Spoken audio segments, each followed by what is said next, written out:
اور زمین پر کوئی چلنے پھرنے والا نہیں مگر اس کا رزق اللہ کے ذمے ہے۔ وہ اس کے رہنے کی جگہ کو بھی جانتا ہے اور جہاں سونپا جاتا ہے اسے بھی۔ یہ سب کچھ کتاب روشن میں لکھا ہوا ہے، اور وہی تو ہے جس نے آسمانوں اور زمین کو 6 دن میں بنایا، اور اس وقت اس کا عرش پانی پر تھا۔ تمہارے پیدا کرنے سے مقصود یہ ہے کہ وہ تم کو آزمائے کہ تم میں عمل کے لحاظ سے کون بہتر ہے۔ اور اے نبی، اگر تم کہو کہ تم لوگ مرنے کے بعد زندہ کر کے اٹھائے جاؤ گے تو کافر کہہ دیں گے کہ یہ تو کھلا جادو ہوا۔ اور اگر ایک مدت معین تک ہم ان سے عذاب روک دیں تو کہیں گے کہ کون سی چیز عذاب کو روکے ہوئے ہے؟ دیکھو، جس روز وہ ان پر واقع ہوگا پھر ٹلنے کا نہیں، اور جس چیز کا یہ مذاق اڑاتے ہیں وہ ان کو گھیر لے گی۔ اور اگر ہم انسان کو اپنے پاس سے نعمت بخشیں پھر اس سے اس کو چھین لے تو نا امید اور ناشکرا ہو جاتا ہے۔ اور اگر تکلیف پہنچنے کے بعد آسائش کا مزہ چکھائیں تو خوش ہو کر کہتا ہے کہ سب سختیاں مجھ سے دور ہو گئیں۔ بے شک وہ ہے ہی خوشی میں مست ہو جانے والا، بڑا فخر جتانے والا۔ ہاں، جنہوں نے صبر کیا اور عمل نیک کیے، یہی ہیں جن کے لیے بخشش اور اجر عظیم ہے۔ تو شاید تم کچھ چیز وہی میں سے جو تمہارے پاس آتی ہے چھوڑ دو، اور اس خیال سے تمہارا دل تنگ ہو کہ کافر یہ کہنے لگیں کہ اس پر کوئی خزانہ کیوں نہیں نازل ہوا، یا اس کے ساتھ کوئی فرشتہ کیوں نہیں آیا۔ اے نبی، تم تو صرف نصیحت کرنے والے ہو، اور اللہ ہر چیز کا نگہبان ہے۔ کیا یہ لوگ کہتے ہیں کہ اس نے قرآن از خود بنا لیا ہے؟ کہہ دو کہ اگر سچے ہو تو تم بھی ایسی 10 صورتیں بنا لاؤ، اور اللہ کے سوا جس جس کو بلا سکتے ہو بلا بھی لو۔ پس اگر وہ تمہاری بات قبول نہ کریں تو جان لو کہ یہ قرآن اللہ کے علم سے اترا ہے، اور یہ کہ اس کے سوا کوئی معبود نہیں۔ تو کیا تم لوگ اسلام لاتے ہو؟ جو لوگ دنیا کی زندگی اور اس کی زیب و زینت کے طالب ہوں، ہم ان کے اعمال کا بدلہ انہیں دنیا ہی میں دے دیتے ہیں، اور اس میں ان کی حق تلفی نہیں کی جاتی۔ یہ وہ لوگ ہیں جن کے لیے آخرت میں آتش جہنم کے سوا اور کچھ نہیں، اور جو عمل انہوں نے دنیا میں کیے سب برباد، اور جو کچھ یہ کرتے رہے سب ضائع ہوا۔ بھلا جو لوگ اپنے پروردگار کی طرف سے دلیل روشن رکھتے ہوں اور ان کے ساتھ ایک آسمانی گواہ بھی اس کی جانب سے ہو، اور اس سے پہلے موسیٰ کی کتاب ہو جو پیشوا اور رحمت ہے، تو کیا وہ قرآن پر ایمان نہیں لائیں گے؟ یہی لوگ تو اس پر ایمان لاتے ہیں، اور جو کوئی اور فرقوں میں سے اس سے منکر ہو تو اس کا ٹھکانہ آگ ہے۔ تو تم اس قرآن سے شک میں نہ ہونا، یہ تمہارے پروردگار کی طرف سے حق ہے، لیکن اکثر لوگ ایمان نہیں لاتے۔ اور اس سے بڑھ کر ظالم کون ہوگا جو اللہ پر جھوٹ باندھے؟ ایسے لوگ اپنے رب کے سامنے پیش کیے جائیں گے اور گواہ کہیں گے کہ یہی لوگ ہیں جنہوں نے اپنے پروردگار پر جھوٹ بولا تھا۔ سن رکھو کہ ظالموں پر اللہ کی لعنت ہے، جو اللہ کے رستے سے روکتے اور اس میں کجی چاہتی ہیں، اور وہ آخرت کا بھی انکار کرتے ہیں۔ یہ لوگ زمین میں کہیں چھپ کر اللہ کو ہرا نہیں سکتے، اور نہ اللہ کے سوا کوئی ان کا حمایتی ہے۔ اے پیغمبر، ان کو دگنا عذاب دیا جائے گا، کیونکہ یہ شدت کفر سے تمہاری بات نہیں سن سکتے تھے اور نہ تم کو دیکھ سکتے تھے۔ یہی ہیں جنہوں نے اپنے آپ کو خسارے میں ڈالا، اور جو کچھ یہ افترا کیا کرتے تھے ان سے جاتا رہا۔ بلا شبہ یہ لوگ آخرت میں سب سے زیادہ نقصان پانے والے ہیں۔ جو لوگ ایمان لائے اور عمل نیک کیے اور اپنے پروردگار کے آگے عاجزی کی، یہی صاحب جنت ہیں، ہمیشہ اس میں رہیں گے۔ دونوں فریقوں یعنی کافر و مومن کی مثال ایسی ہے جیسے ایک اندھا بہرا ہو اور ایک دیکھتا سنتا۔ بھلا دونوں کا حال یکساں ہو سکتا ہے؟ پھر تم سوچتے کیوں نہیں؟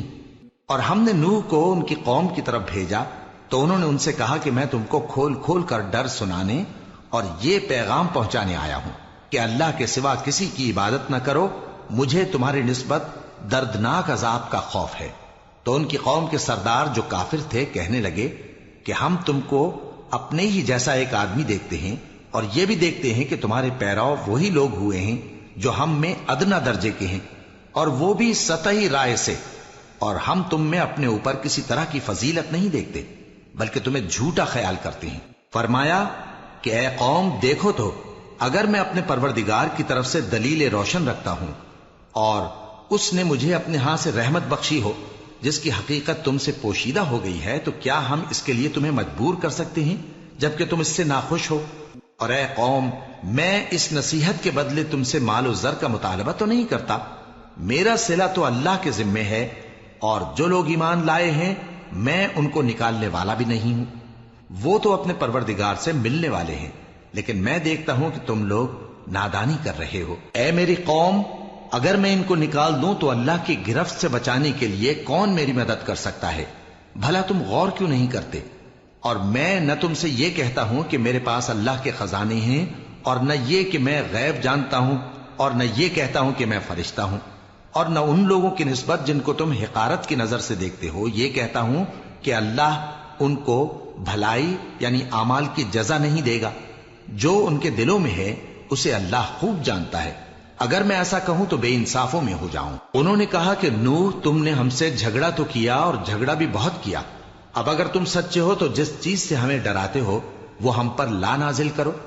نوح نے کہا کہ اس عذاب کو تو اللہ ہی چاہے گا تو نازل کرے گا، اور تم اللہ کو کسی طرح ہرا نہیں سکتے، اور اگر میں یہ چاہوں کہ تمہاری خیر خواہی کروں اور اللہ یہ چاہے کہ تمہیں گمراہ رہنے دے تو میری خیر خواہی تم کو کچھ فائدہ نہیں دے سکتی، وہی تمہارا پروردگار ہے اور تمہیں اسی کی طرف لوٹ کر جانا ہے۔ کیا یہ لوگ کہتے ہیں کہ اس پیغمبر نے قرآن اپنے دل سے بنا لیا ہے؟ کہہ دو کہ اگر میں نے دل سے بنا لیا ہے تو میرے گناہ کا وبال مجھ پر، اور جو گناہ تم کرتے ہو اس سے میں بری الذمہ ہوں۔ اور نوح کی طرف وحی کی گئی کہ تمہاری قوم میں جو لوگ ایمان لا چکے ان کے سوا اور کوئی ایمان نہیں لائے گا، تو جو کام یہ کر رہے ہیں ان کی وجہ سے غم نہ کھاؤ، اور ایک کشتی ہمارے حکم سے ہمارے سامنے بناؤ، اور جو لوگ ظالم ہیں ان کے بارے میں مجھ سے کچھ نہ کہنا، کیونکہ وہ ضرور غرق کر دیے جائیں گے۔ اور نوح نے کشتی بنانا شروع کر دی، اور جب ان کی قوم کے سردار ان کے پاس سے گزرتے تو ان سے تمسخر کرتے، وہ کہتے کہ اگر تم ہم سے تمسخر کرتے ہو تو جس طرح تم ہم سے تمسخر کرتے ہو اسی طرح ایک وقت ہم بھی تم سے تمسخر کریں گے، اور تم کو جلد معلوم ہو جائے گا کہ کس پر عذاب آتا ہے جو اسے رسوا کرے گا، اور کس پر ہمیشہ کا عذاب نازل ہوتا ہے۔ یہاں تک کہ جب ہمارا حکم آ پہنچا اور تنور جوش مارنے لگا تو ہم نے نوح کو حکم دیا کہ ہر قسم کے پالتو جانوروں میں سے جوڑا جوڑا یعنی ایک ایک نر اور ایک ایک مادہ لے لو، اور جس شخص کی نسبت حکم ہو چکا ہے کہ ہلاک ہو جائے گا اس کو چھوڑ کر اپنے گھر والوں کو اور جو ایمان لایا ہو اس کو کشتی میں سوار کر لو، اور ان کے ساتھ ایمان بہت ہی کم لوگ لائے تھے۔ نوح نے کہا کہ اللہ کا نام لے کر کہ اسی کے کرم سے اس کا چلنا اور ٹھہرنا ہے، اس میں سوار ہو جاؤ، بے شک میرا پروردگار بخشنے والا ہے، مہربان ہے۔ اور وہ ان کو لے کر طوفان کی لہروں میں چلنے لگی۔ لہریں کیا تھیں؟ گویا پہاڑ تھے۔ اس وقت نوح نے اپنے بیٹے کو جو کشتی سے الگ تھا پکارا کہ بیٹا ہمارے ساتھ سوار ہو جا اور کافروں میں شامل نہ ہو۔ اس نے کہا کہ میں ابھی پہاڑ سے جا لگوں گا، وہ مجھے پانی سے بچا لے گا۔ فرمایا کہ آج اللہ کے عذاب سے کوئی بچانے والا نہیں اور نہ کوئی بچ سکتا ہے مگر وہی جس پر اللہ رحم کرے۔ اتنے میں دونوں کے درمیان لہر حائل ہو گئی اور وہ ڈوب کر رہ گیا، اور حکم دیا گیا کہ اے زمین اپنا پانی نگل جا اور اے آسمان تھم جا، اور پانی خشک ہو گیا اور کام تمام کر دیا گیا، اور کشتی کوہ جودی پر جا ٹھہری، اور کہہ دیا گیا کہ بے انصاف لوگوں پر لعنت۔ اور نوح نے اپنے پروردگار کو پکارا اور کہا کہ پروردگار، میرا بیٹا بھی میرے گھر والوں میں ہے، تو اس کو بھی نجات دے، تیرا وعدہ سچا ہے اور تو بہترین حاکم ہے۔ اللہ نے فرمایا کہ اے نوح، وہ تیرے گھر والوں میں نہیں ہے، وہ تو سراسر بد عمل ہے، تو جس چیز کی تم کو حقیقت معلوم نہیں اس کے بارے میں مجھ سے درخواست ہی نہ کرو، اور میں تم کو نصیحت کرتا ہوں کہ نادان نہ بنو۔ نوح نے کہا پروردگار، میں تجھ سے پناہ مانگتا ہوں کہ ایسی چیز کی تجھ سے درخواست کروں جس کی حقیقت مجھے معلوم نہیں، اور اگر تو مجھے نہیں بخشے گا اور مجھ پر رحم نہیں فرمائے گا تو میں تباہ ہو جاؤں گا۔ حکم ہوا کہ نوح ہماری طرف سے سلامتی اور برکتوں کے ساتھ جو تم پر اور تمہارے ساتھ کی جماعتوں پر نازل کی گئی ہیں اتر آؤ، اور کچھ اور جماعتیں ہوں گی جن کو ہم دنیا کے فوائد سے بہرہ مند کریں گے، پھر ان کو ہماری طرف سے عذاب علیم پہنچے گا۔ یہ حالات غیب کی خبروں میں سے ہیں جو ہم تمہاری طرف بھیجتے ہیں، اور اس سے پہلے نہ تم ہی ان کو جانتے تھے اور نہ تمہاری قوم ہی ان سے واقف تھی، تو صبر کرو کہ انجام پرہیزگاروں ہی کا بھلا ہے۔ اور ہم نے قوم عاد کی طرف ان کے بھائی ہود کو بھیجا. انہوں نے کہا اے میری قوم، اللہ ہی کی عبادت کرو، اس کے سوا تمہارا کوئی معبود نہیں. تم شرک کر کے اللہ پر محض بہتان باندھتے ہو. میری قوم، میں اس واض و نصیحت کا تم سے کچھ صلہ نہیں مانگتا. میرا صلہ تو اس کے ذمے ہے جس نے مجھے پیدا کیا. بھلا تم سمجھتے کیوں نہیں؟ اور اے قوم، اپنے پروردگار سے بخشش مانگو، پھر اس کے آگے توبہ کرو. وہ تم پر آسمان سے موسلا دھار بارش برسائے گا اور تمہاری طاقت پر طاقت بڑھائے گا. اور دیکھو، گناہگار بن کر روگردانی نہ کرو. وہ بولے ہود، تم ہمارے پاس کوئی دلیل ظاہر نہیں لائے، اور ہم صرف تمہارے کہنے سے نہ اپنے معبودوں کو چھوڑنے والے ہیں اور نہ تم پر ایمان لانے والے ہیں. ہم تو یہ سمجھتے ہیں کہ ہمارے کسی معبود نے تمہیں تکلیف پہنچا کر دیوانہ کر دیا ہے. انہوں نے کہا کہ میں اللہ کو گواہ کرتا ہوں اور تم بھی گواہ رہو کہ جن کو تم اللہ کا شریک بناتے ہو میں ان سے بیزار ہوں. یعنی جن کی اللہ کے سوا عبادت کرتے ہو، تو تم سب مل کر میرے بارے میں جو تدبیر کرنی چاہو کر لو اور مجھے مہلت نہ دو. میں اللہ پر، جو میرا اور تمہارا سب کا پروردگار ہے، بھروسہ رکھتا ہوں. زمین پر جو چلنے پھرنے والا ہے وہ اللہ کے قبضہ قدرت میں ہے. بے شک میرا پروردگار سیدھے رستے پر ہے. اب اگر تم روگردانی کرو گے تو جو پیغام میرے ذریعے تمہاری طرف بھیجا گیا ہے وہ میں نے تمہیں پہنچا دیا ہے، اور میرا پروردگار تمہاری جگہ اور لوگوں کو لا بسائے گا، اور تم اللہ کا کچھ بھی نہیں بگاڑ سکو گے. میرا پروردگار تو ہر چیز پر نگہبان ہے. اور جب ہمارا حکم عذاب آ پہنچا تو ہم نے ہود کو اور جو لوگ ان کے ساتھ ایمان لائے تھے ان کو اپنی مہربانی سے بچا لیا اور انہیں عذاب شدید سے نجات دی. یہ وہی قوم عاد ہے جس نے اللہ کی نشانیوں سے انکار کیا اور اس کے پیغمبروں کی نافرمانی کی اور ہر سرکش و متکبر کا کہا مانا.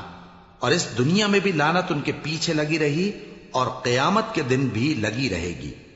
دیکھو، قوم عاد نے اپنے پروردگار سے کفر کیا، اور سن رکھو، قوم عاد پر پھٹکار ہے جو ہود کی قوم تھی. اور قوم سمود کی طرف ان کے بھائی صالح کو بھیجا تو انہوں نے کہا اے قوم، اللہ ہی کی عبادت کرو، اس کے سوا تمہارا کوئی معبود نہیں. اسی نے تم کو زمین سے پیدا کیا اور اس میں آباد کیا، تو اس سے مغفرت مانگو اور اس کے آگے توبہ کرو. بے شک میرا پروردگار نزدیک بھی ہے اور دعا کا قبول کرنے والا بھی ہے. انہوں نے کہا کہ صالح، اس سے پہلے ہم تم سے کئی طرح کی امیدیں رکھتے تھے، اب وہ منقطع ہو گئی. کیا تم ہم کو ان چیزوں سے منع کرتے ہو جن کو ہمارے بزرگ پوجتے آئے ہیں؟ اور جس بات کی طرف تم ہمیں بلاتے ہو اس کی طرف سے ہم بڑے بھاری شک میں ہیں. صالح نے کہا اے میری قوم، بھلا دیکھو تو، اگر میں اپنے پروردگار کی طرف سے کھلی دلیل پر ہوں اور اس نے مجھے اپنے ہاتھ سے نبوت کی نعمت بخشی ہو، تو اگر میں اللہ کی نافرمانی کروں تو اس کے سامنے میری کون مدد کرے گا؟ تم تو کفر کی باتوں سے میرا نقصان ہی کرتے ہو. اور یہ بھی کہا کہ اے قوم، یہ اللہ کی اونٹنی تمہارے لیے ایک نشانی یعنی معجزہ ہے، تو اس کو چھوڑ دو کہ اللہ کی زمین میں جہاں چاہے چرتی پھرے، اور اس کو کسی طرح کی تکلیف نہ دینا، ورنہ تمہیں جلد عذاب آ پکڑے گا. مگر انہوں نے اس کو کاٹ ڈالا. تو صالح نے کہا کہ اپنے گھروں میں 3 دن اور فائدے اٹھا لو، یہ وعدہ ہے کہ جھوٹا نہ ہوگا. پس جب ہمارا حکم آ گیا تو ہم نے صالح کو اور جو لوگ ان کے ساتھ ایمان لائے تھے ان کو اپنی مہربانی سے بچا لیا اور اس دن کی رسوائی سے محفوظ رکھا. بے شک تمہارا پروردگار طاقتور ہے، زبردست ہے. اور جن لوگوں نے ظلم کیا تھا ان کو چنگھاڑ کی صورت میں عذاب نے آ پکڑا تو وہ اپنے گھروں میں اوندھے پڑے رہ گئے، گویا کبھی ان میں بسے ہی نہ تھے. سن رکھو کہ قوم سمود نے اپنے پروردگار سے کفر کیا، اور سن رکھو قوم سمود پر پھٹکار ہے. اور ہمارے فرشتے ابراہیم کے پاس بشارت لے کر آئے تو سلام کہا، انہوں نے بھی جواب میں سلام کہا.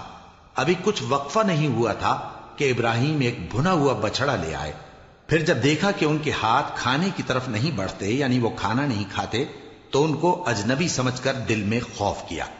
فرشتوں نے کہا کہ خوف نہ کیجیے، ہم قوم لوط کی طرف ان کے ہلاک کرنے کو بھیجے گئے ہیں.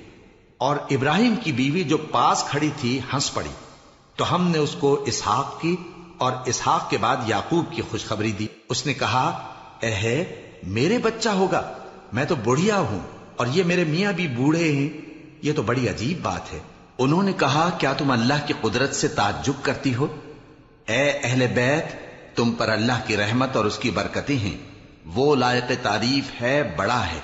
پھر جب ابراہیم سے خوف جاتا رہا اور ان کو خوشخبری بھی مل گئی تو قوم لوط کے بارے میں لگے ہم سے بحث کرنے۔ بے شک ابراہیم بڑے تحمل والے، نرم دل اور رجوع کرنے والے تھے۔ اے ابراہیم، اس بات کو جانے دو، تمہارے پروردگار کا حکم آ پہنچا ہے اور ان لوگوں پر عذاب آنے والا ہے جو کبھی نہیں ٹلنے کا۔ اور جب ہمارے فرشتے لوط کے پاس آئے تو وہ ان کے آنے سے غمناک اور تنگ دل ہوئے اور کہنے لگے کہ آج کا دن بڑی مشکل کا دن ہے۔ اور لوط کی قوم کے لوگ ان کے پاس بے تحاشا دوڑتے ہوئے آئے اور یہ لوگ پہلے ہی سے انتہائی بےہودہ حرکتیں کیا کرتے تھے۔ لوط نے کہا کہ اے بھائیو، یہ جو میری قوم کی لڑکیاں ہیں یہ تمہارے لیے جائز اور پاک ہیں، تو اللہ سے ڈرو اور میرے مہمانوں کے بارے میں مجھے بے آبرو نہ کرو۔ کیا تم میں کوئی بھی شائستہ آدمی نہیں؟ وہ بولے تم کو معلوم ہے کہ تمہاری ان بیٹیوں کی ہمیں کچھ حاجت نہیں، اور جو ہماری غرض ہے اسے تم خوب جانتے ہو۔ لوط نے کہا اے کاش مجھ میں تمہارے مقابلے کی طاقت ہوتی یا میں کسی مضبوط قلعے میں پناہ لے لیتا۔ فرشتوں نے کہا اے لوط، ہم تمہارے پروردگار کے فرشتے ہیں، یہ لوگ ہرگز تم تک نہیں پہنچ سکیں گے، تو کچھ رات رہے سے اپنے گھر والوں کو لے کر چل دو اور تم میں سے کوئی شخص پیچھے مڑ کر نہ دیکھے مگر تمہاری بیوی کے جو آفت ان پر پڑنے والی ہے وہی اس پر بھی پڑے گی۔ ان کے عذاب کے وعدے کا وقت صبح ہے، اور کیا صبح کچھ دور ہے؟ پھر جب ہمارا حکم آیا ہم نے اس بستی کو الٹ کر نیچے اوپر کر دیا اور ان پر پتھر کی تہ بتہ کنکریاں برسائیں جن پر تمہارے پروردگار کے ہاں سے نشان کیے ہوئے تھے، اور وہ بستی ان ظالموں سے کچھ دور نہیں۔ اور مدین کی طرف ان کے بھائی شعیب کو بھیجا تو انہوں نے کہا کہ اے قوم، اللہ ہی کی عبادت کرو کہ اس کے سوا تمہارا کوئی معبود نہیں، اور ناپ اور تول میں کمی نہ کیا کرو، میں تو تم کو آسودہ حال دیکھتا ہوں، اور اگر تم ایمان نہ لاؤ گے تو مجھے تمہارے بارے میں ایک ایسے دن کے عذاب کا خوف ہے جو تم کو گھیر کر رہے گا۔ اور اے میری قوم، ناپ اور تول انصاف کے ساتھ پوری کیا کرو، اور لوگوں کو ان کی چیزیں کم نہ دیا کرو، اور زمین میں خرابی کرتے نہ پھرو۔ اگر تم کو میرے کہنے کا یقین ہو تو اللہ کا دیا ہوا نفع ہی تمہارے لیے بہتر ہے، اور میں تمہارا نگہبان نہیں ہوں۔ انہوں نے کہا اے شعیب، کیا تمہاری نماز تمہیں یہ سکھاتی ہے کہ جن کو ہمارے باپ دادا پوجتے آئے ہیں ہم ان کو ترک کر دیں، یا اپنے مال میں تصرف کرنا چاہیں تو نہ کریں؟ تم تو بڑے نرم دل اور بڑے سیدھے ہو۔ انہوں نے کہا کہ اے قوم، دیکھو تو اگر میں اپنے پروردگار کی طرف سے دلیل روشن پر ہوں اور اس نے اپنے ہاں سے مجھے نیک روزی دی ہو تو کیا میں اپنا فرض ادا نہ کروں؟ اور میں نہیں چاہتا کہ جس بات سے میں تمہیں منع کروں خود اس کو کرنے لگوں۔ میں تو جہاں تک مجھ سے ہو سکے تمہارے معاملات کی اصلاح چاہتا ہوں، اور اس بارے میں مجھے توفیق کا ملنا اللہ ہی کے فضل سے ہے۔ میں اسی پر بھروسہ رکھتا ہوں اور اسی کی طرف رجوع کرتا ہوں۔ اور اے قوم، میری مخالفت تم سے کوئی ایسا کام نہ کرا دے کہ جیسی مصیبت نوح کی قوم یا ہود کی قوم یا صالح کی قوم پر واقع ہوئی تھی ویسی ہی مصیبت تم پر واقع ہو۔ اور لوط کی قوم کا زمانہ تو تم سے کچھ دور نہیں، اور اپنے پروردگار سے بخشش مانگو اور اس کے آگے توبہ کرو، بے شک میرا پروردگار بڑا مہربان ہے، بہت محبت کرنے والا ہے۔ انہوں نے کہا کہ شعیب، تمہاری بہت سی باتیں ہماری سمجھ میں نہیں آتی، اور ہم دیکھتے ہیں کہ تم ہم میں کمزور بھی ہو، اور اگر تمہارے بھائی بند نہ ہوتے تو ہم تم کو سنسار کر دیتے، اور تم ہم پر کسی طرح بھی غالب نہیں ہو۔ انہوں نے کہا کہ اے قوم، کیا میرے بھائی بندوں کا دباؤ تم پر اللہ سے زیادہ ہے، اور اس کو تم نے پیٹھ پیچھے ڈال رکھا ہے؟ میرا پروردگار تو تمہارے سب اعمال کا احاطہ کیے ہوئے ہے۔ اور اے قوم، تم اپنی جگہ کام کیے جاؤ، میں اپنی جگہ کام کیے جاتا ہوں۔ تم کو ان قریب معلوم ہو جائے گا کہ رسوا کرنے والا عذاب کس پر آتا ہے اور جھوٹا کون ہے، اور تم بھی انتظار کرو، میں بھی تمہارے ساتھ انتظار کرتا ہوں۔ اور جب ہمارا حکم آ پہنچا تو ہم نے شعیب کو اور جو لوگ ان کے ساتھ ایمان لائے تھے ان کو تو اپنی رحمت سے بچا لیا، اور جو ظالم تھے ان کو چنگھاڑ نے آ دبوچا، تو وہ اپنے گھروں میں اوندھے پڑے رہ گئے، گویا ان میں کبھی بسے ہی نہ تھے۔ سن رکھو کہ مدین پر ویسی ہی پھٹکار ہے جیسی سمود پر پھٹکار تھی۔ اور ہم نے موسیٰ کو اپنی نشانیاں اور دلیل روشن دے کر بھیجا فرعون اور اس کے سرداروں کی طرف، تو وہ فرعون ہی کے حکم پر چلتے رہے، حالانکہ فرعون کا حکم درست نہیں تھا۔ وہ قیامت کے دن اپنی قوم کے آگے آگے چلے گا، پھر ان کو دوزخ میں جا اتارے گا، اور جس مقام پر وہ اتارے جائیں گے وہ برا ہے۔ اور اس جہان میں بھی لعنت ان کے پیچھے لگا دی گئی، اور قیامت کے دن بھی پیچھے لگی رہے گی۔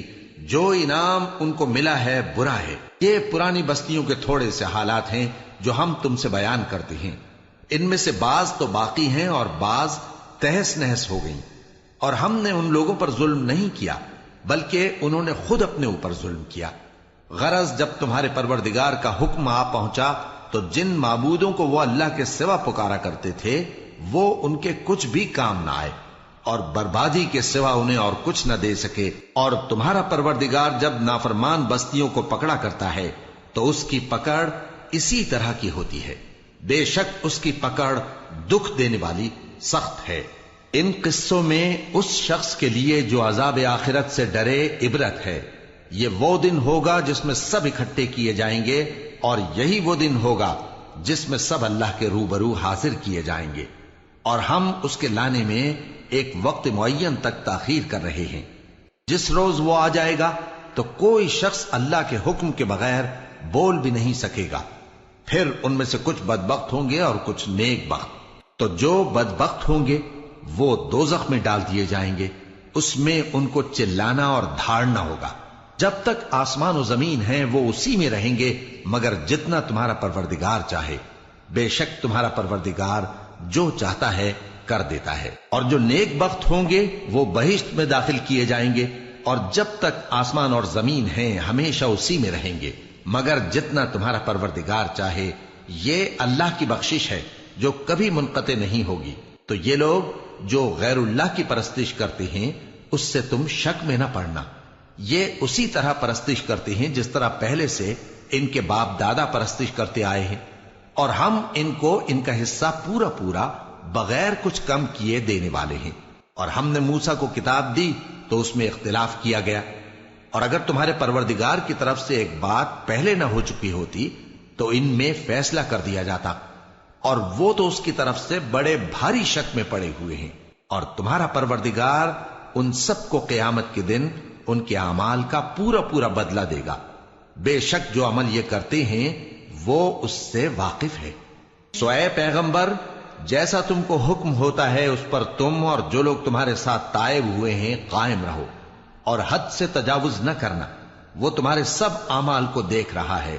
اور مسلمانوں، جو لوگ ظالم ہیں ان کی طرف مائل نہ ہونا، نہیں تو تمہیں بھی دوزخ کی آگ آ لپٹے گی، اور اللہ کے سوا تمہارے کوئی دوست نہیں ہوں گے، پھر تمہیں کوئی مدد بھی نہ ملے گی۔ اور دن کے دونوں سروں یعنی صبح اور شام کے اوقات میں اور رات کی چند ساعتوں میں نماز پڑھا کرو، کچھ شک نہیں کہ نیکیاں گناہوں کو دور کر دیتی ہیں۔ یہ ان کے لیے نصیحت ہے جو نصیحت قبول کرنے والے ہیں۔ اور صبر کیے رہو کہ اللہ نیکوکاروں کا اجر ضائع نہیں کرتا۔ تو جو امتیں تم سے پہلے گزر چکی ہیں ان میں ایسے ہوش مند کیوں نہ ہوئے جو ملک میں خرابی کرنے سے روکتے؟ ہاں، ایسے تھوڑے سے تھے جن کو ہم نے ان میں سے نجات بخشی، اور جو ظالم تھے وہ انہی باتوں کے پیچھے لگے رہے جن میں عیش و آرام تھا، اور وہ گناہوں میں ڈوبے ہوئے تھے۔ اور تمہارا پروردگار ایسا نہیں ہے کہ بستیوں کو جبکہ وہاں کے باشندے نیکوکار ہوں از راہ ظلم تباہ کر دے۔ اور اگر تمہارا پروردگار چاہتا تو تمام لوگوں کو ایک ہی جماعت کر دیتا، اور وہ برابر اختلاف کرتے رہیں گے، مگر جن پر تمہارا پروردگار رحم فرمائے، اور اسی لیے اس نے ان کو پیدا کیا ہے۔ اور تمہارے پروردگار کا قول پورا ہو گیا کہ میں دوزخ کو جنوں اور انسانوں سب سے بھر دوں گا۔ اور اے نبی اور پیغمبروں کے وہ سب حالات جو ہم تم سے بیان کرتے ہیں ان سے ہم تمہارے دل کو جمائے رکھتے ہیں، اور ان حالات میں تمہارے پاس حق پہنچ گیا، اور یہ مومنوں کے لیے نصیحت اور عبرت ہے۔ اور جو لوگ ایمان نہیں لائے ان سے کہہ دو کہ تم اپنی جگہ عمل کیے جاؤ، ہم اپنی جگہ عمل کیے جاتے ہیں، اور نتیجہ اعمال کا تم بھی انتظار کرو، ہم بھی انتظار کرتے ہیں۔ اور آسمانوں اور زمین کی چھپی چیزوں کا علم اللہ ہی کو ہے، اور تمام معاملات اسی کی طرف رجوع کیے جائیں گے۔ تو اسی کی عبادت کرو اور اسی پر بھروسہ رکھو، اور جو کچھ تم لوگ کر رہے ہو تمہارا پروردگار اس سے بے خبر نہیں۔ شروع اللہ کا نام لے کر جو بڑا مہربان نہایت رحم والا ہے۔ الف لام را، یہ کتاب روشن کی آیتیں ہیں۔ ہم نے اس قرآن کو عربی میں نازل کیا ہے تاکہ تم لوگ سمجھ سکو۔ اے پیغمبر، ہم اس قرآن کے ذریعے سے جو ہم نے تمہاری طرف بھیجا ہے تمہیں ایک نہایت اچھا قصہ سناتے ہیں، اور تم اس سے پہلے بے خبر تھے۔ جب یوسف نے اپنے والد سے کہا کہ ابا، میں نے خواب میں 11 ستاروں اور سورج اور چاند کو دیکھا ہے، دیکھتا کیا ہوں کہ وہ مجھے سجدہ کر رہی ہیں۔ انہوں نے کہا کہ بیٹا، اپنے خواب کا ذکر اپنے بھائیوں سے نہ کرنا، نہیں تو وہ تمہارے حق میں کوئی چال چلیں گے۔ کچھ شک نہیں کہ شیطان انسان کا کھلا دشمن ہے، اور اسی طرح اللہ تمہیں برگزیدہ و ممتاز کرے گا اور خواب کی باتوں کی تعبیر کا علم سکھائے گا، اور جس طرح اس نے اپنی نعمت پہلے تمہارے دادا پر دادا ابراہیم اور اسحاق پر پوری کی تھی، اسی طرح تم پر اور اولاد یعقوب پر پوری کرے گا۔ بے شک تمہارا پروردگار سب کچھ جاننے والا ہے، حکمت والا ہے۔ ہاں، یوسف اور ان کے بھائیوں کے قصے میں پوچھنے والوں کے لیے بہت سی نشانیاں ہیں۔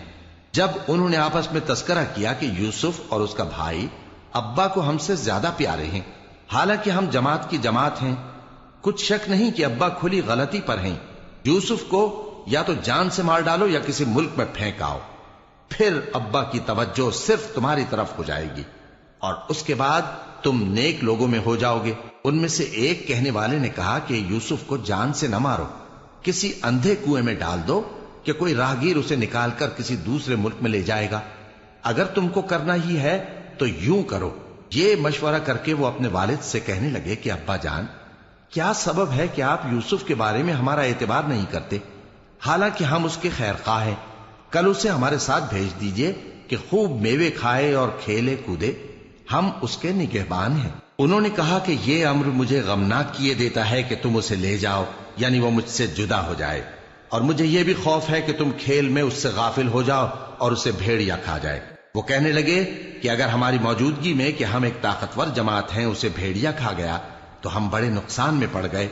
غرض جب وہ اس کو لے گئے اور اس بات پر اتفاق کر لیا کہ اس کو اندھے کنویں میں ڈال دیں، اور ہم نے یوسف کی طرف وحی بھیجی کہ ایک وقت ایسا آئے گا کہ تم انہیں ان کے اس سلوک سے آگاہ کرو گے، اور ان کو اس وحی کی کچھ خبر نہ ہوگی۔ اور یہ حرکت کر کے وہ رات کے وقت باپ کے پاس روتے ہوئے آئے، کہنے لگے کہ ابا جان، ہم تو دوڑنے اور ایک دوسرے سے آگے نکلنے میں مصروف ہو گئے اور یوسف کو اپنے اسباب کے پاس چھوڑ گئے تو اسے بھیڑیا کھا گیا، اور آپ ہماری بات کو گو ہم سچ ہی کہتے ہیں باور نہیں کریں گے، اور ان کے کرتے پر جھوٹ موٹ کا لہو بھی لگا لائے۔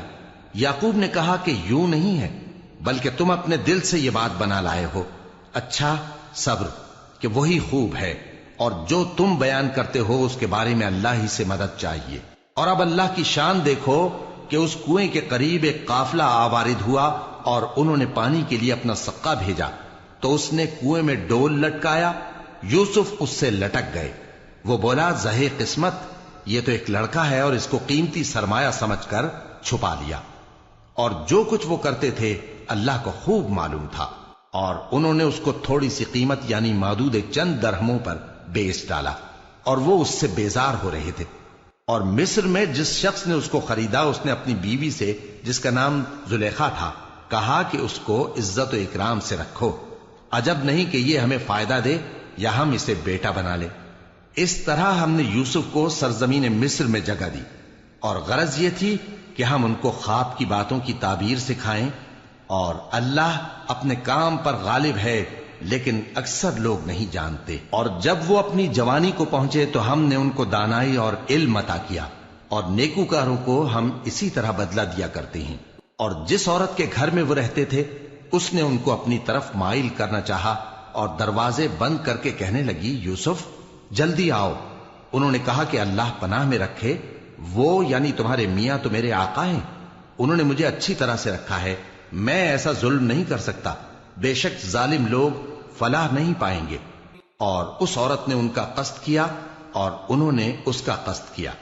اگر وہ اپنے پروردگار کی نشانی نہ دیکھتے تو جو ہوتا سو ہوتا۔ یوں اس لیے کیا گیا کہ ہم ان سے برائی اور بے حیائی کو روک دیں۔ بے شک وہ ہمارے چنے ہوئے بندوں میں سے تھے۔ اور دونوں دروازے کی طرف بھاگے، آگے یوسف پیچھے زلیخا، اور عورت نے ان کا کرتا پیچھے سے پکڑ کر جو کھینچا تو پھاڑ ڈالا، اور دونوں کو دروازے کے پاس عورت کا خاوند مل گیا۔ تو عورت بولی کہ جو شخص تمہاری بیوی کے ساتھ برا ارادہ کرے اس کی اس کے سوا کیا سزا ہے کہ یا تو قید کیا جائے یا اسے دکھ کا عذاب دیا جائے۔ یوسف نے کہا اسی نے مجھ کو اپنی طرف مائل کرنا چاہا تھا، اور اس کے خاندان میں سے ایک گواہ نے گواہی دی کہ اگر اس کا کرتا آگے سے پھٹا ہو تو یہ سچی اور یوسف جھوٹا ہے، اور اگر کرتا پیچھے سے پھٹا ہو تو یہ جھوٹی اور وہ سچا ہے۔ سو جب اس کا کرتا دیکھا تو پیچھے سے پھٹا تھا، تب اس نے زلیخا سے کہا کہ یہ تمہارا ہی فریب ہے، اور کچھ شک نہیں کہ تم عورتوں کے فریب بڑے بھاری ہوتے ہیں۔ یوسف اس بات کا خیال نہ کر، اور زلیخا تو اپنے گناہ کی بخشش مانگ، بے شک خطا تیری ہی ہے۔ اور شہر میں عورتیں گفتگویں کرنے لگیں کہ عزیز کی بیوی اپنے غلام کو اپنی طرف مائل کرنا چاہتی ہے، اور اس کی محبت اس کے دل میں گھر کر گئی ہے، ہم دیکھتی ہیں کہ وہ کھلی گمراہی میں ہے۔ پھر جب زلیخا نے ان عورتوں کی گفتگو جو حقیقت میں دیدار یوسف کے لیے ایک چال تھی سنی، تو ان کے پاس دعوت کا پیغام بھیجا اور ان کے لیے ایک محفل مرتب کی، اور پھل تراشنے کے لیے ہر ایک کو ایک ایک چھری دی، اور یوسف سے کہا کہ ان کے سامنے آؤ۔ جب عورتوں نے ان کو دیکھا تو ان کا روب حسن ان پر ایسا چھا گیا کہ پھل تراشتے تراشتے اپنے ہاتھ کاٹ لیے، اور بے ساختہ بول اٹھیں کہ اللہ پاک ہے، یہ آدمی نہیں، یہ تو کوئی بزرگ فرشتہ ہے۔ زلیخا نے کہا تو یہ وہی ہے جس کے بارے میں تم مجھے تانے دیتی تھیں، اور بے شک میں نے اس کو اپنی طرف مائل کرنا چاہا مگر یہ بچا رہا، اور اگر یہ وہ کام نہ کرے گا جو میں اسے کہتی ہوں تو قید کر دیا جائے گا اور ذلیل ہوگا۔ یوسف نے دعا کی کہ پروردگار جس کام کی طرف یہ مجھے بلاتی ہیں اس کی نسبت مجھے قید پسند ہے، اور اگر تو مجھ سے ان کے فریب کو نہ ہٹائے گا تو میں ان کی طرف مائل ہو جاؤں گا اور نادانوں میں سے ہو جاؤں گا۔ پس ان کے رب نے ان کی دعا قبول کر لی اور ان سے عورتوں کا داؤں ٹال دیا، بے شک وہی تو سننے والا ہے، جاننے والا ہے۔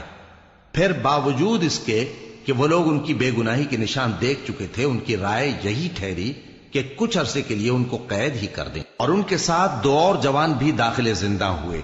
ایک نے ان میں سے کہا کہ میں نے خواب دیکھا ہے، دیکھتا کیا ہوں کہ شراب کے لیے انگور نچوڑ رہا ہوں۔ دوسرے نے کہا کہ میں نے بھی خواب دیکھا ہے، میں یہ دیکھتا ہوں کہ اپنے سر پر روٹیاں اٹھائے ہوئے ہوں اور پرندے ان میں سے کھا رہے ہیں، تو ہمیں ان کی تعبیر بتا دیجئے کہ ہم تمہیں نیکوکار دیکھتے ہیں۔ یوسف نے کہا کہ جو کھانا تم کو ملنے والا ہے وہ آنے نہیں پائے گا کہ میں اس سے پہلے تم کو اس کی تعبیر بتا دوں گا۔ یہ ان باتوں میں سے ہے جو میرے پروردگار نے مجھے سکھائی ہیں۔ جو لوگ اللہ پر ایمان نہیں لاتے اور آخرت کا انکار کرتے ہیں، میں نے ان کا مذہب چھوڑ دیا ہے، اور میں اپنے باپ دادا ابراہیم اور اسحاق اور یعقوب کے مذہب پر چلتا ہوں۔ ہمیں شایع نہیں ہے کہ کسی چیز کو اللہ کے ساتھ شریک بنائیں، یہ اللہ کا فضل ہے ہم پر بھی اور لوگوں پر بھی، لیکن اکثر لوگ شکر نہیں کرتے۔ اے میرے قید خانے کے رفیقو، بھلا کئی جدا جدا آقا اچھے یا اللہ جو اکیلا ہے سب پر غالب ہے؟ جن چیزوں کی تم اللہ کے سوا پرستش کرتے ہو وہ صرف نام ہی نام ہیں جو تم نے اور تمہارے باپ دادا نے رکھ لیے ہیں، اللہ نے ان کی کوئی سند نازل نہیں کی۔ سن رکھو کہ اللہ کے سوا کسی کی حکومت نہیں ہے، اس نے ارشاد فرمایا ہے کہ اس کے سوا کسی کی عبادت نہ کرو، یہی سیدھا دین ہے، لیکن اکثر لوگ نہیں جانتے۔ اے میرے قید خانے کے رفیقو، تم میں سے ایک جو پہلا خواب بیان کرنے والا ہے وہ تو اپنے آقا کو شراب پلایا کرے گا، اور جو دوسرا ہے وہ سولی دیا جائے گا، اور پرندے اس کا سر نوچ کھائیں گے۔ جو بات تم مجھ سے پوچھتے تھے وہ فیصل ہو چکی ہے، اور ان دونوں میں سے جس کی نسبت یوسف نے خیال کیا کہ وہ رہائی پا جائے گا، اس سے کہا کہ اپنے آقا سے میرا ذکر بھی کر دینا۔ پھر شیطان نے اسے ان کا اپنے آقا سے ذکر کرنا بھلا دیا، اور یوسف کئی برس قید خانے ہی میں رہے۔ اور بادشاہ نے کہا کہ میں نے خواب دیکھا ہے، دیکھتا کیا ہوں کہ 7 موٹی گائیں ہیں جن کو 7 دبلی گائیں کھا رہی ہیں، اور 7 خوشے سبز ہیں اور 7 خشک۔ اے درباریو، اگر تم خوابوں کی تعبیر دے سکتے ہو تو مجھے میرے خواب کی تعبیر بتاؤ۔ انہوں نے کہا یہ خواب تو پریشان خیالی سے ہیں اور ہمیں ایسے خوابوں کی تعبیر نہیں آتی۔ اور وہ شخص جو دونوں قیدیوں میں سے رہائی پا گیا تھا اور جسے مدت کے بعد وہ بات یاد آ گئی، بول اٹھا کہ میں آپ کو اس کی تعبیر لا بتاتا ہوں، مجھے قید خانے جانے کی اجازت دیجیے۔ غرض وہ یوسف کے پاس آیا اور کہنے لگا، یوسف، اے بڑے سچے یوسف، ہمیں اس خواب کی تعبیر بتائیے کہ 7 موٹی گایوں کو 7 دبلی گائیں کھا رہی ہیں، اور 7 خوشے سبز ہیں اور 7 سوکھے، تاکہ میں لوگوں کے پاس واپس جا کر تعبیر بتاؤں۔ عجب نہیں کہ وہ تمہاری قدر جانے۔ انہوں نے کہا کہ تم لوگ 7 سال متواتر کھیتی کرتے رہو گے، تو جو غلہ کاٹو تو تھوڑے سے غلے کے سوا جو کھانے میں آئے باقی کو خوشوں میں ہی رہنے دینا۔ پھر اس کے بعد خشک سالی کے 7 سخت سال آئیں گے کہ جو غلہ تم نے جمع کر رکھا ہوگا وہ سب کو کھا جائیں گے، صرف وہی تھوڑا سا رہ جائے گا جو تم احتیاط سے رکھ چھوڑو گے۔ پھر اس کے بعد ایک ایسا سال آئے گا کہ خوب مے برسے گا اور لوگ اس میں رس نچوڑیں گے۔ اور یہ تعبیر سن کر بادشاہ نے حکم دیا کہ یوسف کو میرے پاس لے آؤ۔ سو جب قاصد ان کے پاس گیا تو انہوں نے کہا کہ اپنے آقا کے پاس واپس جاؤ اور اس سے پوچھو کہ ان عورتوں کا کیا حال ہے جنہوں نے اپنے ہاتھ کاٹ لیے تھے، بے شک میرا پروردگار ان کے فریب سے خوب واقف ہے۔ بادشاہ نے عورتوں سے پوچھا کہ تمہارا کیا قصہ تھا جب تم نے یوسف کو اپنی طرف مائل کرنا چاہا؟ سب بول اٹھیں کہ اللہ پاک ہے، ہم نے اس میں کوئی برائی معلوم نہیں کی۔ عزیز کی بیوی نے کہا، اب سچی بات تو ظاہر ہو ہی گئی ہے، اصل یہ ہے کہ میں نے اس کو اپنی طرف مائل کرنا چاہا تھا اور وہ بے شک سچا ہے۔ یوسف نے کہا کہ میں نے یہ بات اس لیے پوچھی ہے کہ عزیز کو یقین ہو جائے کہ میں نے اس کی پیٹھ پیچھے اس کی امانت میں خیانت نہیں کی، اور اللہ خیانت کرنے والوں کی چال کو چلنے نہیں دیتا۔